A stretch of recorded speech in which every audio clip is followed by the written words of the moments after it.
نحمدہ ونصلی علی رسولہ الکریم اما بعد فاعوذ باللہ من الشیطان الرجیم بسم اللہ الرحمن الرحیم رب اشرح لی صدری ویسر لی امری واحلل عقدۃ من لسانی یفقہوا قولی۔ السلام علیکم ورحمۃ اللہ وبرکاتہ۔ صراط مستقیم میں آپ سب کو خوش آمدید۔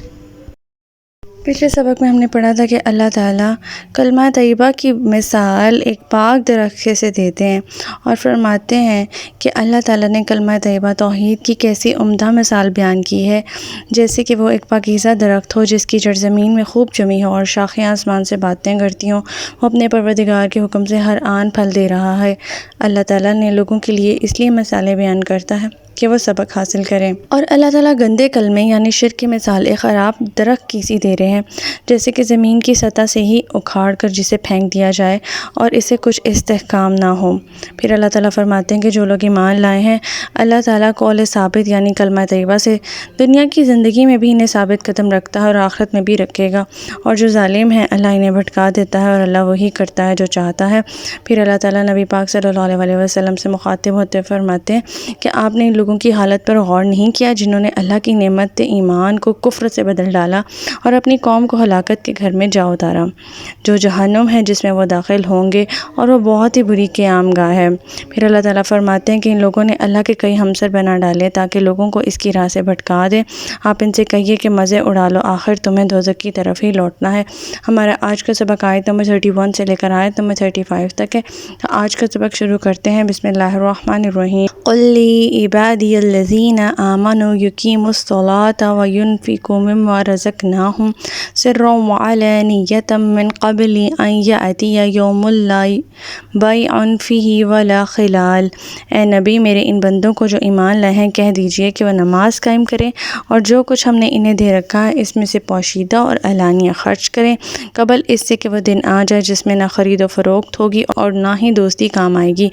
اب یہاں پر کلیئر کٹ احکامات اللہ تعالیٰ اپنے بندوں کو دے رہے ہیں، اور وہ یہ کہ جو مومنین ہیں جو ایمان لے کر آئے ہیں انہیں چاہیے کہ اللہ تعالیٰ کے جو کچھ اللہ تعالیٰ نے انہیں دے رکھا ہے اس میں سے پوشیدہ چھپ کر یا علانیہ سر عام خرچ کریں۔ علانیہ خرچ کرنے کی ترغیب یہ ہوگی کہ لوگوں کو ترغیب دلانے کے لیے جو ہے وہ علانیہ خرچ کریں قبل اس سے کہ وہ وقت آ جائے جس میں نہ خرید و فروخت ہوگی اور نہ ہی کوئی دوستی کام آئے گی، اور وہ دن ہے روز قیامت کا جس دن کسی کی کوئی دوستی، کوئی کام، کوئی مال، کوئی تجارت کام نہیں آئے گا۔ آیت نمبر 32۔ اللہ الذی خلق السماوات والارض وانزل من السماء ماء فاخرج به من الثمرات رزقا لکم وسخر لکم الفلک لتجری فی البحر بامرہ وسخر لکم الانہار۔ اللہ وہ ہے جس نے آسمان اور زمین کو پیدا کیا اور آسمان سے پانی برسایا، پھر اس پانی سے تمہارے کھانے کو پھل پیدا کیے، نیز تمہارے لیے کشتی کو مسخر کیا، اس کے حکم سے سمندر میں رواں ہو اور دریاؤں کو تمہارے لیے مسخر کر دیا۔ یہاں پر اللہ تعالیٰ اپنی کچھ نعمتیں جو ہیں وہ یاد دلاتے ہوئے انسان کو کیا بتاتے ہیں؟ اللہ تعالیٰ کو اپنے احسانات یاد دلاتے ہوئے اللہ تعالیٰ فرماتے ہیں کہ یہ وہ چیزیں ہیں، یہ وہ نعمتیں ہیں جن کے بغیر زندگی ہی ممکن نہیں ہے۔ مثلا زمین اور آسمان پیدا کیے، زمین اس کائنات میں بنی نوع انسان کا مسکن ہے، رہنے کی جگہ ہے، اور پھر زمین و آسمان میں ہواؤں اور بادلوں کا نظام جاری کیا تاکہ زمین میں بارش برسے اور انسان اور دوسرے جانوروں کو خوراک مہیا ہو سکے اور وہ زندہ رہ سکیں۔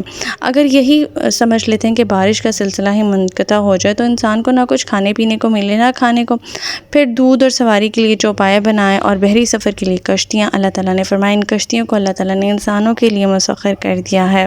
آیت نمبر 33۔ وَسَخَّرَ لَكُمُ الشَّمْسَ وَالْقَمَرَ دَائِبَيْنِ وَسَخَّرَ لَكُمُ اللَّيْلَ وَالنَّهَارَ، اور تمہاری خاطر سورج اور چاند کو کام پر لگا دیا جو لگاتار چل رہے ہیں، اور دن اور رات کو بھی تمہارے خاطر کام پہ لگا دیا۔ دن کا کام کیا ہے کہ وہ آپ کو روشنی مہیا کرتا ہے تاکہ آپ کے اندر جسم میں توانائی ہو اور وہ کام کاج کرے، اور رات کو آرام اور سکون کے لیے بنایا ہے تاکہ باڈی جو ہے انسان کی وہ ریپیئر ہو جائے۔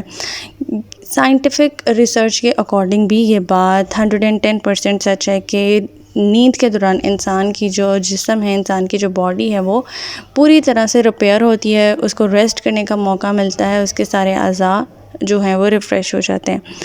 آیت نمبر 34۔ وَآتَاكُم مِّن كُلِّ مَا سَأَلْتُمُوهُ وَإِن تَعُدُّوا نِعْمَةَ اللَّهِ لَا تُحْصُوهَا إِنَّ الْإِنسَانَ لَظَلُومٌ کفار۔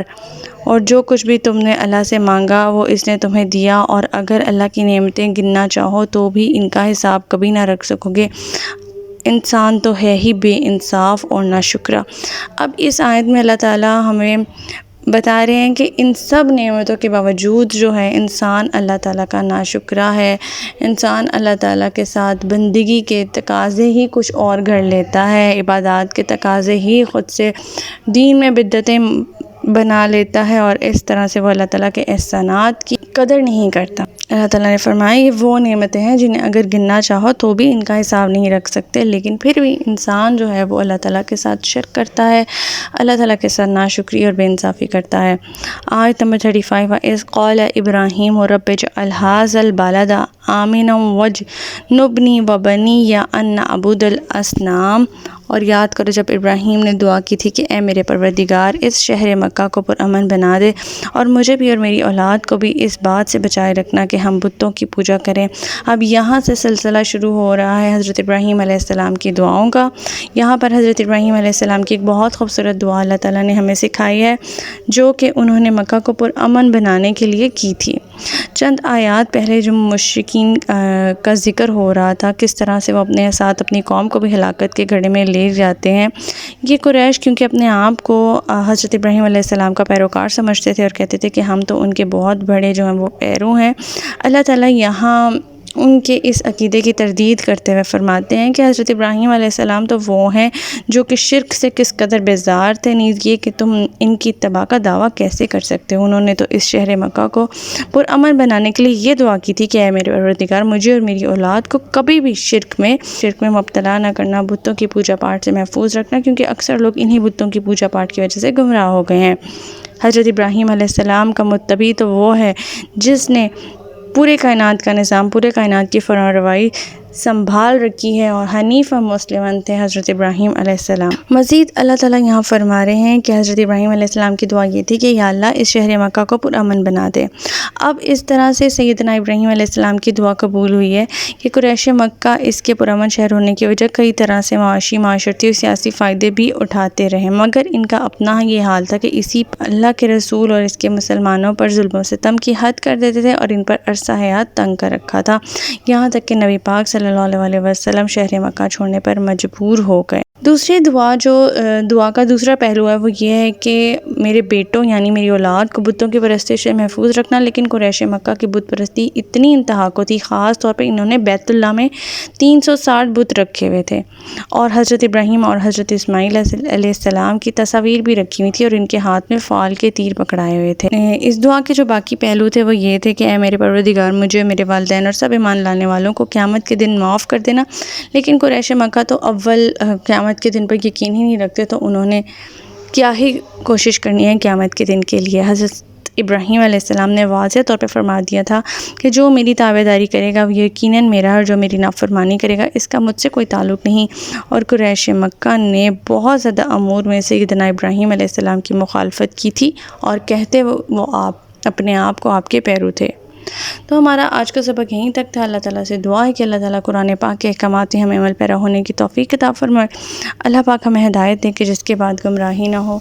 ربنا لا تزغ قلوبنا بعد إذ هديتنا وهب لنا من لدنك رحمة إنك أنت الوهاب سبحانك اللهم وبحمدك أشهد أن لا إله إلا أنت أستغفرك وأتوب إليك۔ السلام علیکم ورحمۃ اللہ وبرکاتہ۔